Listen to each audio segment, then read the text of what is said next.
Thanks for tuning in. This is Tony Diaz, a Libro Traficante, author of The Tip of the Pyramid, Cultivating Community Cultural Capital. Thank you so much for joining us for the special show that rebuilds that bridge between Red Texas and Blue Califas. And you're going to be calling your tias or tias, tell them to tune in, or you're going to send them to link to the podcast because it's going to be a great show. And of course, appreciate you experiencing first on social media, where we begin on the Nuestra Palabra Facebook page, or perhaps you're tuning in on the video portion that airs on fox26houston.com, or maybe you're listening on one of our first platforms, 90.1 FM, KPFT, Houston's community station. And here I do pause, and I want to thank everybody who's donated to keep this show on the air, to keep this station going, because guess what? Our community still enjoys free radio on FM. And if you tune into all the other stations, there's even less cultural programming than ever before. And it was limited to begin with. And now we are certainly one of the few stations broadcasting our terms on our terms. So if you can make a donation to KPFT in the name of Nuestra Palabra, Latino Writers Having Their Say, please go to kpft.org, or you can call 713-526-5738, old school style, which is the phone number, and we still have that. Or we're going to come at you in person. And I mention all that because we've got a lot of dear friends here today as we celebrate Martillo Press. And we're taking a hammer to all those book banners, unleashing more voices, and thrilling you all through all multi-platforms. And we're going to be reuniting you with a lot of our friends, a lot of our familia. In a bit, you're going to talk to los jefes from El Martillo, which, of course, are our dear friends, David Romero and Matt Sedillo. But first, hey, I got to give a big shout out to our dear friend, Paul Flores. Paul, what? Mano, long time no see, brother, man. We were kicking it downtown Houston a couple years back, reminiscing. First of all, we're going to hear you flow in about 10 seconds, but say hi to your familia in Houston, Texas. How you been? Everybody in H-Town, all my peeps from Nuestra Palabra, all my folks from Mecca, Brian, where's Brian at? All my people, Javicoro, Marlon, all the good poets from what was that? But one thing we did, Poets Around Town. The Word Around Town tour. Word Around Town. Give it up toward the Texas poet laureate Lupe. I see. That's my boy right there. By the way, he just got banned. He just got banned. Dude, he earned it. He earned it. That's my dedication to all the poets in Texas who have been banned. You earned it.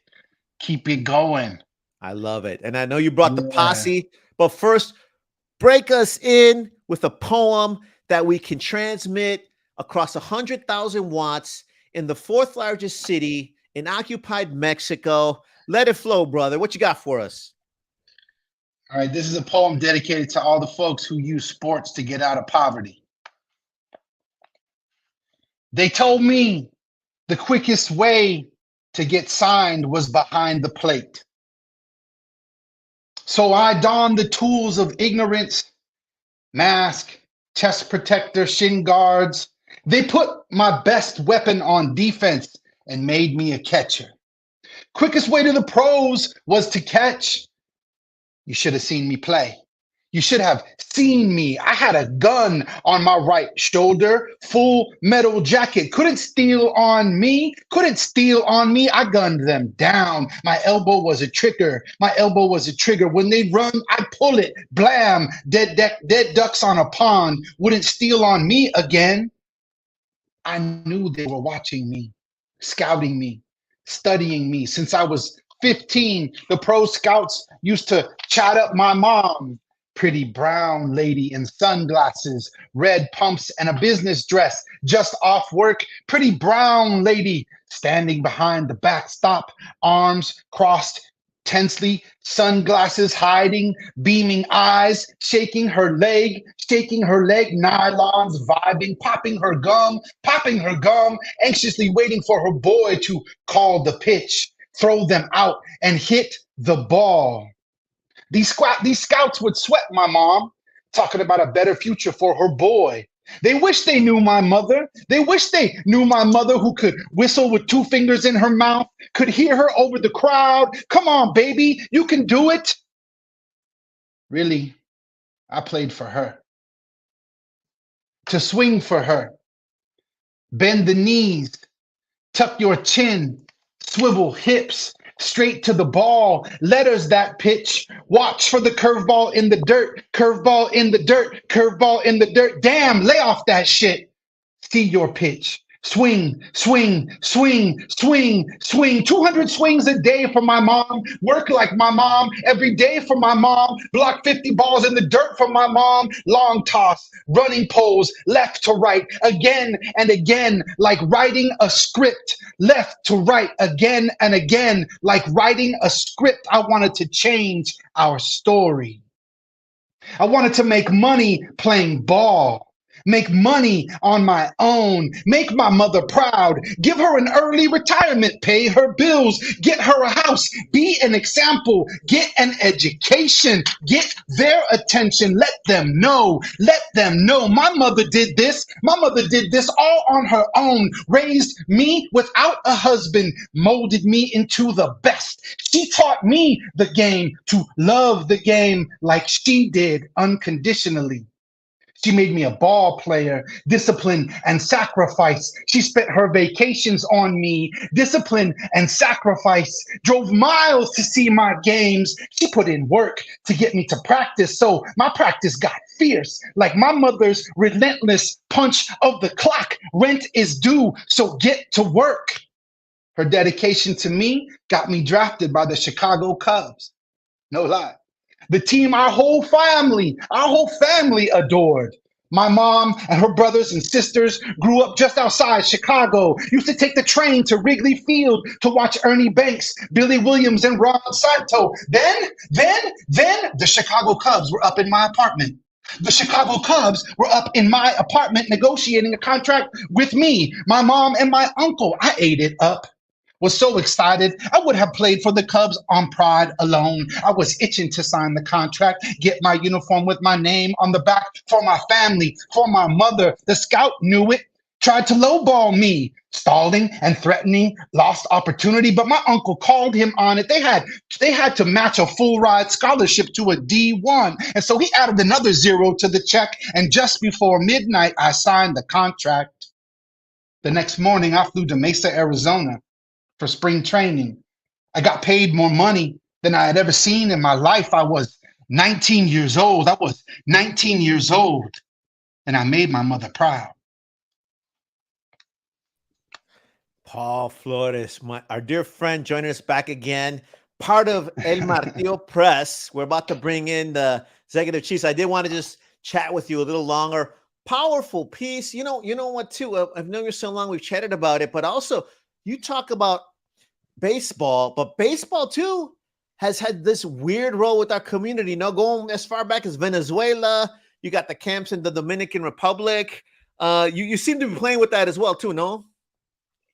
One of the coolest things about playing ball was getting to know a greater Latino identity, playing with folks from the Caribbean. When you grow up in California, most of the folks you play with that are Latino or Mexicano, but then all of a sudden you're playing with Dominicans, Puerto Ricans, Venezuelans, Colombians, folks from the South.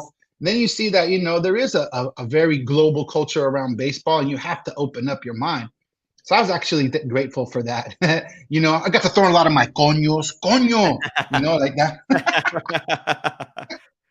That's too cool. All right, brother. Well, great to hear you flow. We're going to have you back in a little bit, but we're about to call in the suits from El Martillo. All right, brother? Bring in El Martillo. Eso. We're bringing in Martillo. And our dear friends, their familia, David Romero and Matt Sedillo. Usually you guys would kick off the show and flow. It's very much like you to share the space, to create more voices, to create more lanes. And now you're the suits. I do. Hey, let's say hi to Matt. Tell us about what you're doing with El Martillo, and then we'll have David tell us as well, because this is a big deal. And I want to preface this one more time. You're dedicating the time and energy you can use to create your art to liberate more voices. Tell us more. Yeah, well, Tony, it's such an honor to be here. First of all, I want to thank you. In many ways, El Martillo, it has actually, it's a California-based press, but it's got a lot of Texas roots on two accounts. Me and David, we had that experience, a very formative experience, working with Edward Vidiare on Flower Song Press, and we were booking a lot of different shows, and we were doing little showcases. We did one there in San Antonio, over at the Guadalupe Center, and we were able to bring California and Texas authors together. So we have a lot of Texas roots that way. Another way in which we have Texas roots is that El Martillo Press is very much the creation of the both of us. But I did come up with the name El Martillo, and when I was a young man, I was very influenced by a commercial. When I was living in Dallas, actually, a lot of people don't know this. I lived in Dallas for 2 years, and there was an attorney always on Dallas television named Jim Adler, the Texas Hammer, and we'll hammer them until they see the light. And so, like, that was. He also has commercials in Houston, so okay, everybody knows. Yeah, the Jim Adler, the Texas Hammer, and then his son Bill Adler, the Texas Hammer, is like like two hammers, it's hammer time all the time. So that really left an indelible impression on me, and so that's kind of like always been in the back of my mind. So, anyways, we started press as El Martillo Press, and that was really kind of the concept that we really actually. I'm joking about that part, but like we really wanted to write a press where people were really bringing forth, strong voices and people coming, some people, they might have a traditional background in the academy, they might not, but everyone here that comes to this press are people who have at one point in time, either, pushed a broom or worked a cash register or something like this. It's kind of a working class press. We want to have that kind of ethic. And that's kind of what we really wanted to inform with El Martillo Press, or we want to bring forward to the world. Because in many ways, if you're not part of certain networks, you don't get certain opportunities, and really, for me and Dave, who don't actually come out of that kind of MFA structure, we've had to work our way around. We had to find a lot of workarounds in order to get to certain places, and we got there. But like we had to find certain kind of ways. So we want to create our own networks where we are there. There is no workaround. This is the way. This is the way to go forward. And we really do want to change. Not only we not only want to enhance the voices of our own authors, but we actually do want to make an intervention into the general kind of culture, this like culture within a culture within a culture, that kind of tends to have a lot of gatekeeping, a lot of like blocking of things. So that's kind of what we're looking for. El Martillo, the builder of bridges and the destroyer of walls. That's very cool. And I mean, to your point too, I would say that you're coming at it from a very community oriented angle to create those other pathways as these other systems for different reasons. I mean, I have an MFA in creative writing. I have to say that you're correct about it. They create these silos, and even if you're in it, you try and break out of it, but you're stuck in it. And then it creates these networks that it begins harder for our gente to penetrate. So that's fantastic that you're doing that. And I appreciate that you're bringing your skills, that passion to deliver this alternate network, which is huge. Before I turn it over to David, I just want to make one more point. We are going to attempt to become that network, because the truth of the matter is that between me and David, we've spoken at I know I've spoken at over 100 universities across the United States. So has he. We've spoken in like 8 different countries. We intend to. It's not like, oh, this is a little off to the side thing. We intend to take our authors all over the world. We intend to for global audiences for authors, and we intend to be that network, that bridge all across the world. These are, we want to have working class writers who also happen to be some of the greatest writers walking the face of the earth, and the greatest writers performers. And that's the goal, and that's the model that we're putting forward. That's awesome. That's awesome. David, tell us more about what you think this is going to do or is doing, and some of the release dates for some of the works, and how we can all support. Yeah, so our first 5 authors that we're bringing with us today, all of their books released this June. So that was actually a thrill, a challenge, to work on all 5 at the same time. And they've all released. They're all beautiful. They're all gorgeous. We have a bilingual collection. We, of course, have Paul's collection, which has more poems in that vein, and some very intensely political poems. I mean, each one of our authors does represent that working class ethos, a strong sense of identity, of place, of history. And so, yeah, so we're really excited about, where we're going. We have all sorts of tour dates going on, mostly in California, but we're going up to the Bay. We have plans eventually to branch out all over the country, all over the world. So we're very excited. So we have 5 authors, and then this December we have 5 more authors. Wow.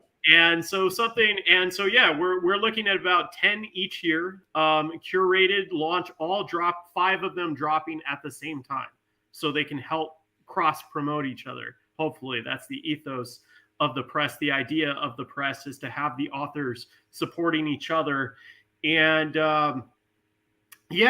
just real. Oh yes, and to follow up on something that Matt was talking about, the idea is to draw from academia, from the literary world, from page poets, from theater-based performance poets, as well as spoken word artists, slam poets, is to cross disciplines, to cross, have academics, have political activists and political theorists involved in the press as well. So to really have that cross-pollination of disciplines and perspectives, memoirists as well. So yeah, our ambitions for anyone thinking that we're just going to be focused on poetry. No, right now, yes, but soon, no. Well, and I do want to point out to our listeners that even what you just listed, those interests, that defies obviously what corporate publishing can get to. And I'm not throwing shade to the university presses, but again, once you build your base, you kind of get stuck in there. You're actually hitting all these other pockets of intellectuals and community members that I think, there really isn't one place that can call that home. And because we're networking here, so of course, Nuestra Palabra, Latino Writers Having Their Say, is based in Houston, Texas. So we're going to make sure that we do our part. I'm also literary curator for the Latino bookstore at the Guadalupe Cultural Arts Center in San Antonio, where you both read. So I'm going to say this: we're going to order your copies there. So already you're doing it for your authors. Thank you, Tony. Thank you. Tony, you're speaking my love language. I mean, I love to hear it. And this is just the beginning. So on that note, hey, why don't you show us? We're going to bring up the writers that symbolize the historic first run of El Martillo Press. Let you introduce them, and why don't you introduce them to us? Tell us what you liked about their work, and then we'll have them all go around and do one, do a reading each, and then we'll touch bases again. But ladies and gentlemen, I'm so happy to introduce to you. It is the inaugural lineup of El Martillo. Who do we have? All right, so I'll get started with the introductions. We'll start off with Margaret Alicia Garcia. Margaret Alicia Garcia is the author of The Daughterland. And this collection, so what I really love about, and I have a copy of hers on hand that I will put in there, but I don't have everyone's copies, unfortunately, right now. But anyways, Margaret. So Margaret's book deals with trauma. It deals with identity. It deals with ideas of language, of history, family history, and really her writing. It has a great level of sophistication. It's very dry. It's very very atmospheric. So in that ways, it flaunts certain expectations that some people might have of Chicano writing, of whatever. It has an ironic detachment to it, so it's a very interesting level of writing that she executes. We've got Donato Martinez with his collection Touch the Sky, which really is, it's the stories from the neighborhood. It's the stories of growing up, of childhood, of the things we love, of the things that we wanted more in life, a never-ending ambition. And so, you really get that family, kind of vibe, reading this book, remembering hanging out with your friends. And Caesar, Matt, do you want to talk about Caesar's book? Caesar wrote God of the Arrows and Other Poems. And so, with Caesar, actually, one of the things that with Flower Songs, we were actually able to get a lot of people published at Flower Song, or we were kind of like the pipeline in California. But that pipeline got pretty full because, everyone was publishing so many people. And so one of the people who wanted to publish was Caesar. And it was like, there was Flower Song's got like 70 authors. So it took a while.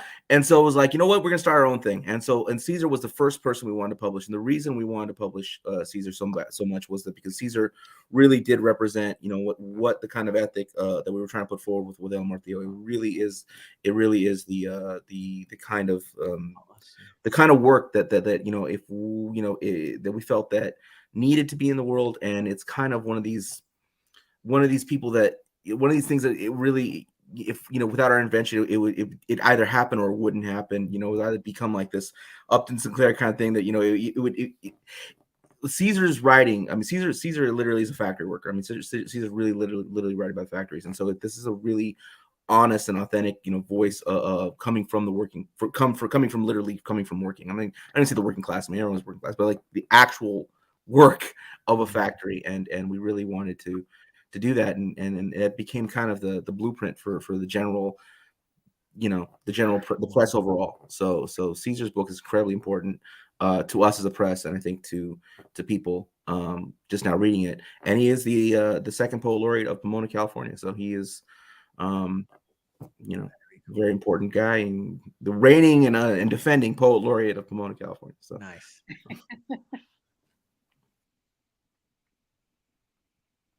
So Margaret, you want to go? So since you were interested first, would you like to share a poem? Sure. Thank you for having us. And I'm at a loss at what to read all of a sudden, but I flipped around and I asked Matt right before I got here, and he said to do the search. So that's what I'm going to do.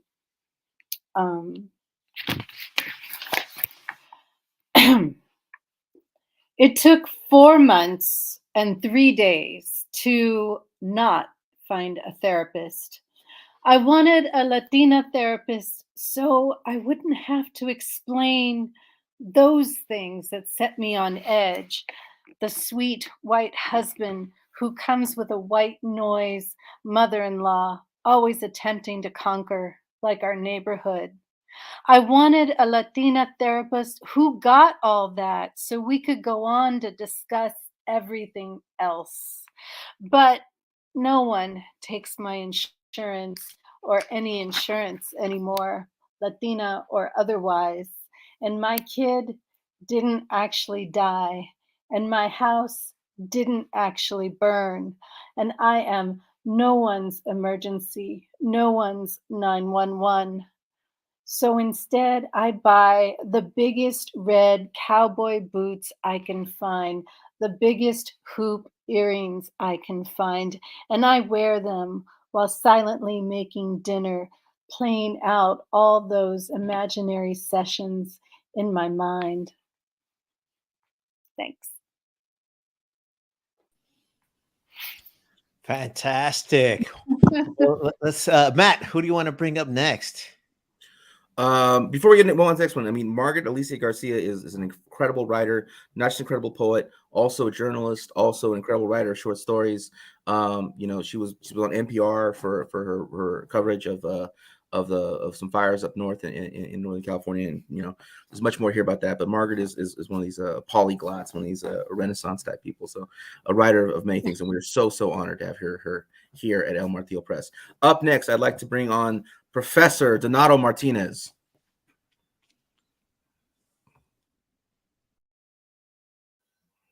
You're muted, brother. You're muted, brother. No one can hear your beautiful words, Donato. I wanted to say thank you to Tony Diaz, and thank you for hosting us, and Matt and David for being our leaders and bringing all of us together and having faith in the first wave.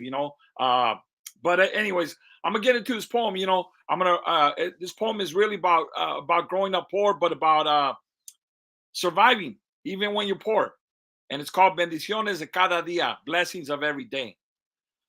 Padre nuestro que estás en el cielo o en los barrios, danos hoy nuestro pan de cada día. We'll take tortillas once in a while, pero por favor, óyeme, Señor, y perdona mis ofensas, que if my jefita finds out about me and the girl up the street, me va a dar unos buenos chingadazos. Please, Dios, no me castigues. I can already hear my father, Pascuato, hasta rebotas de tan pendejo.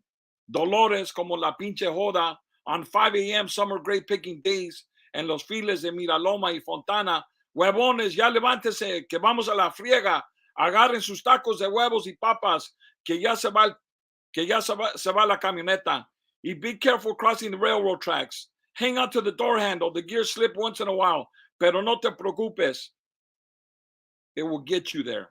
Riding the banana-colored school buses to school, carrying Don Leon tortilla bag knotted and braided, keeping tacos de frijoles rental wrapped warm until lunch with an orange and a smeared peanut butter and jelly sandwich hidden underneath the seat between scaly feet. Y mijo, no seas tan malvado. Y don't look at the filthy chucho up the street taking a shit, porque si te van a salir los granos en los ojos. Y mija, pon cuidado en la school, pero dile al pinche Mr. Smith to take his pinche hands off of your skirt y dile que ya sabe tu papá. Y no te juntes con esos cholillos porque Fafa y no te voy a dar una buena bofeteada. Y ustedes, muchachos, ya charápense y vénganse a comer. No sean tan malcriados o les va un buen guamazo en su hocico. Y don't give me that filthy look, porque así se les van a quedar sus caras, cabrones, escuincles. And during the cool evenings, I used to play canicas on the dirt driveways. I used to dodge the cars up and down the street while smacking baseballs. I used to watch the young girls hopscotch in the middle of the street. And the days like Saturday morning, Hiliguerías was playing on the muffled 8-track stereos, Lucha Villa or old Chente Fernandez, and the smell of Pine Sol or Fabuloso, because today is cleaning day. Y después vamos de salida on riding through town in the 2-door 68 green chip roof Impala.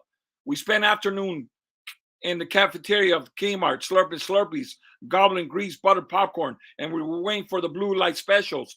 Okay, muchachos, now we can start shopping, my mother would say. No, ya les dije, put those damn Hot Wheels back. You cannot get the Converse. You can only get the Zips or the Keds. And we used to stop at Zodi's, Gaines, and TJY. We used to remateando, regateando, pack like sardines in one car to the drive-in theaters. And the sounds of my mother's home, the chilaquiles, the burros de sal y mantequilla on pockmarked flour tortillas, fresh out of the smoke, Oaxacan comal, the roasted, toasted green chiles on ancient stone molcajetes become the best salsa verde, like aguacates become chicano, become guacamole, or sucking on a chile saladito in the middle of a limon wedge in a parking lot of a local liquor store.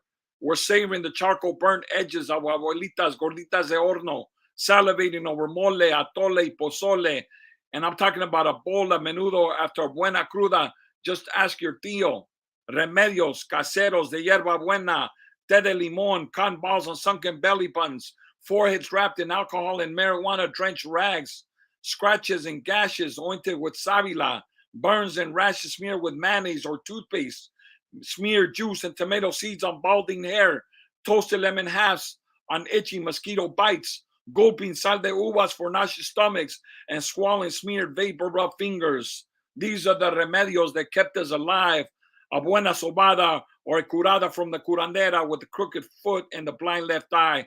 These are the bendiciones de cada día. Thank you very much. That's what's up. You are tuning in to Nuestra Palabra, Latino writers having their say. You are hearing the voices from the inaugural first run of books published by El Martillo Press.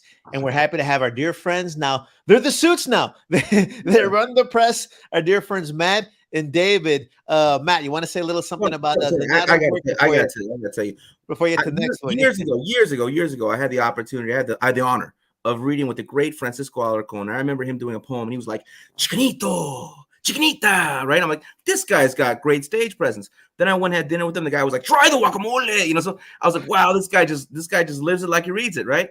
I gotta tell you, the only other person I met who like lives just the way he reads is Donato Martinez, because Donato will read their poem to you and he'll be like, you know, on the back street, you know, and then when you talk to him, he's like, hey, what are we gonna do? You know, it's not over, let's go out and, you know, so like, you know, like Donato's got that same thing. So it's hard to know where the poem ends, the man begins, and it's inseparable. I mean, Donato is a great, just living poem, like not even a living poet, a great, the man, just the lust for life that Donato Martinez exudes it's a rare quality in the world. So I mean, we're so honored to put this man's words on paper and to have him be part of the first class of El Martillo. So thank you so much again, Donato. It's a joy to have you, man. It's a joy to be around you. All right, up next, Cesar Avalar, the poet laureate, the current and reigning poet laureate of Pomona, California. Well, first of all, thank you for having us. This is an amazing event. Mad love for all the gente in Texas, especially working hard gente. You know what I mean? In Texas, factory workers, everything. You know, just wanted to say, give a special shout out. You know, that's what I write about. And this poem is called Laughter Liberation. Jaime tells a joke, and his tongue restructures this whole factory. Turns production lines to congregation, turns laughter to liberation, a worker's autonomy, a possibility, a dream, a chant, a joke, a smile, hope. Hope to own the means of this whole place, machines, talent, time, profits, everything, hope. Jaime tells a joke, and this shit becomes possible. Elba, a lady no one likes, a lady that makes novelas in her head, whispers century of conflict with chismes every day. Jaime tells a joke, and she's forgiven. Jaime tells a joke, an old man Serafin feels as young as when he first heard it.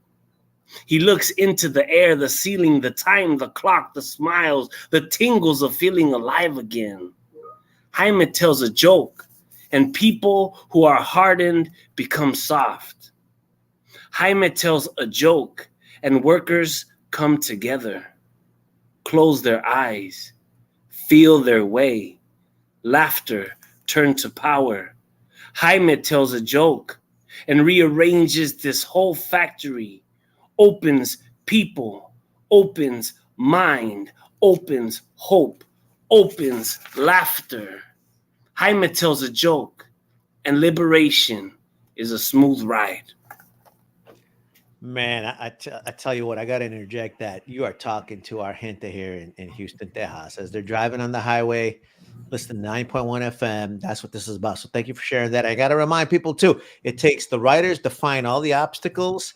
It takes new publishers to recognize these voices. We're happy to put our granito de arena with the airwaves. We got Diana Rojas saying, this is so awesome. Give us some context, Matt.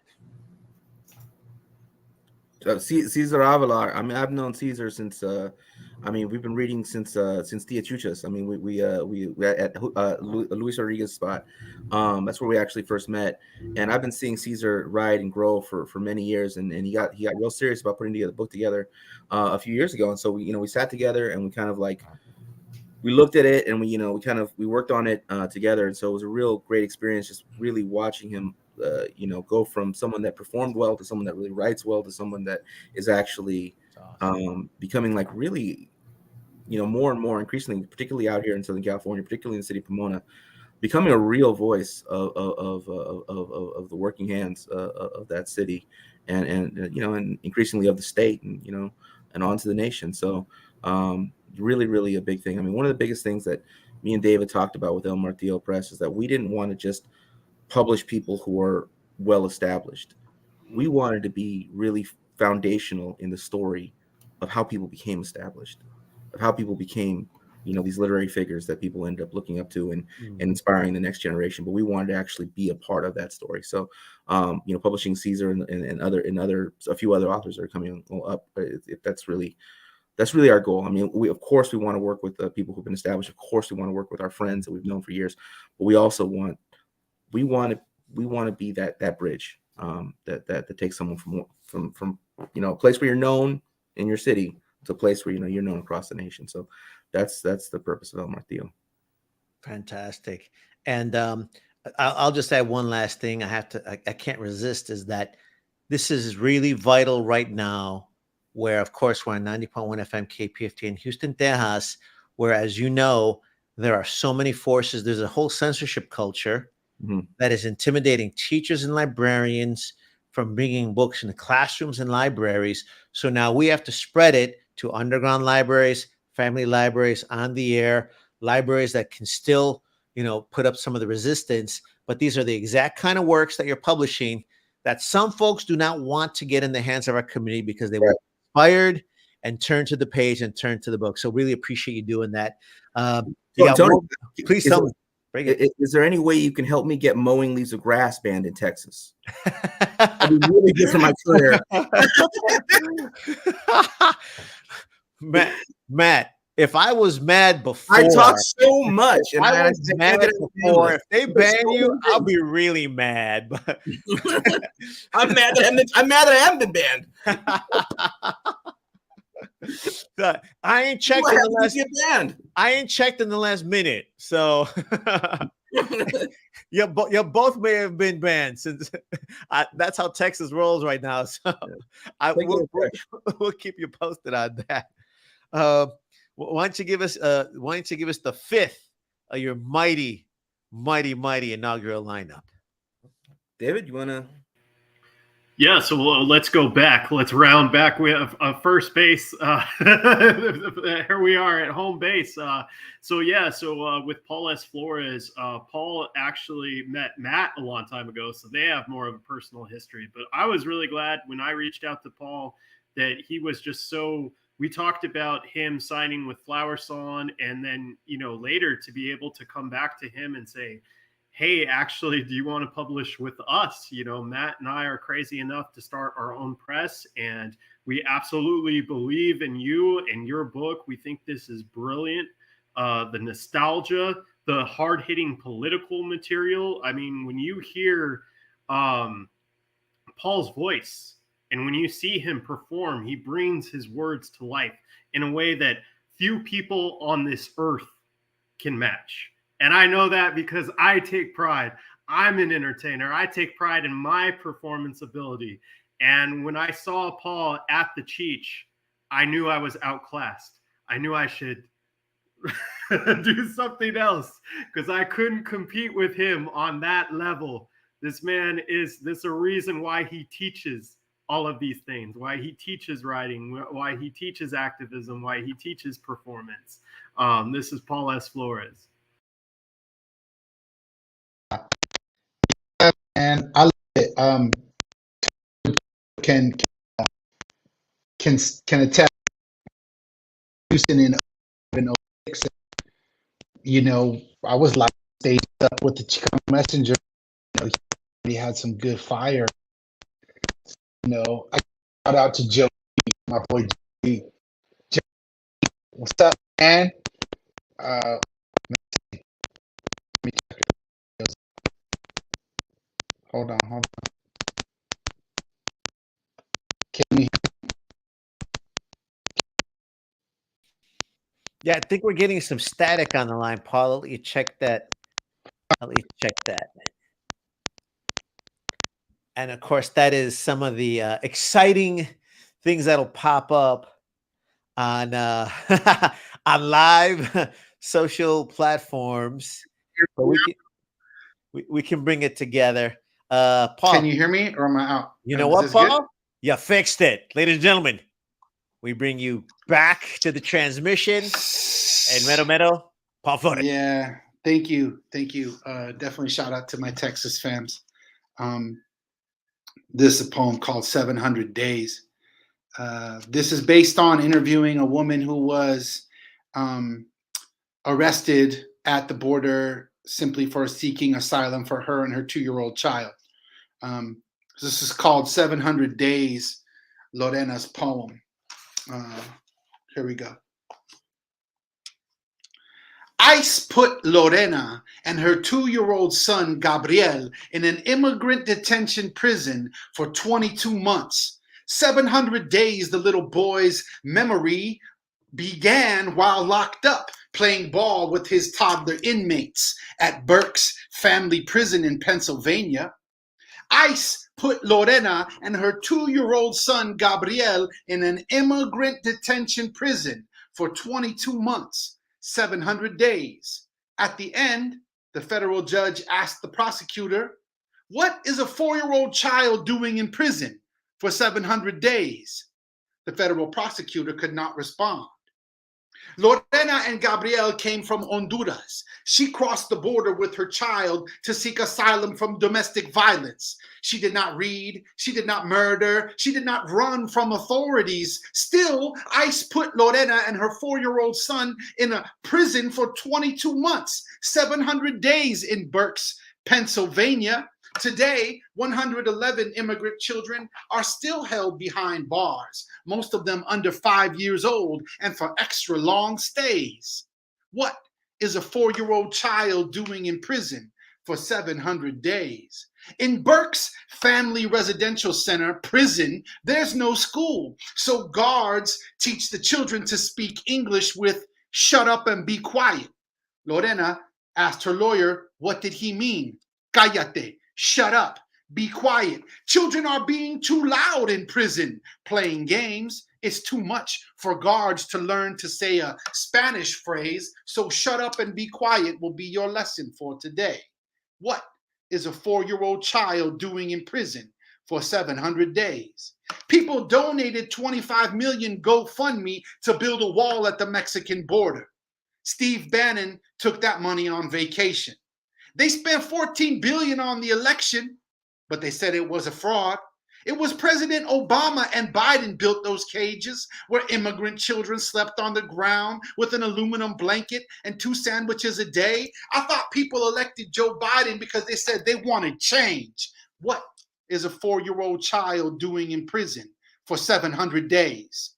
They deported Gabriel's 4-year-old friends from Berks Family Prison. They lost the parents of over 600 children and forced them into the foster system. Here's where my tax money goes.